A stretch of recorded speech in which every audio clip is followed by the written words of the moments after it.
పరిధిలో డిఏఆర్ మండలంలో ఓవులాపురం గ్రామ శివార్లలో పాత ఓఎంసీ సిబిఎస్ఈ చేసిన మైనింగ్ ఏరియాలో కొంతమంది వ్యక్తులు అక్కడ ఉన్నటువంటి వాహనాల యొక్క గ్యాస్ కట్టర్లతో కట్ చేసి స్క్రాప్ లాగా మార్చి దాన్ని అక్రమంగా ఫ్యాక్టరీలకు తరలించి అమ్ముకుందామనే క్రమంలో భాగంగా నిన్నటి రోజున సుమారు 10 మందిని మేము అరెస్ట్ చేసి వాళ్ళ దగ్గర నుండి స్క్రాప్ని మరియు వాహనాలను సంబంధిత పరికరాలందరూ కూడా స్వాధీనం చేసుకోవడం జరిగింది.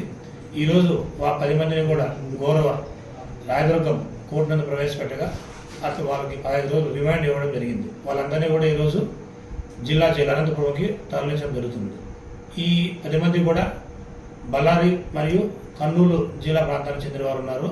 ఎవరైనా సరే మైనింగ్ ఏరియాలో కావచ్చు, ఎక్కడైనా కావచ్చు, ఈ దొంగతనంగా స్క్రాప్ దొంగతనం చేయడం కానీ, మైనింగ్ దొంగతనం చేయడం కానీ, అక్రమ రవాణా చేయడం కానీ జరిగితే కన్నా ఖచ్చితంగా చట్టపరంగా వాళ్ళపైన కఠినమైన చర్యలు తీసుకుంటామని హెచ్చరిస్తున్నాం.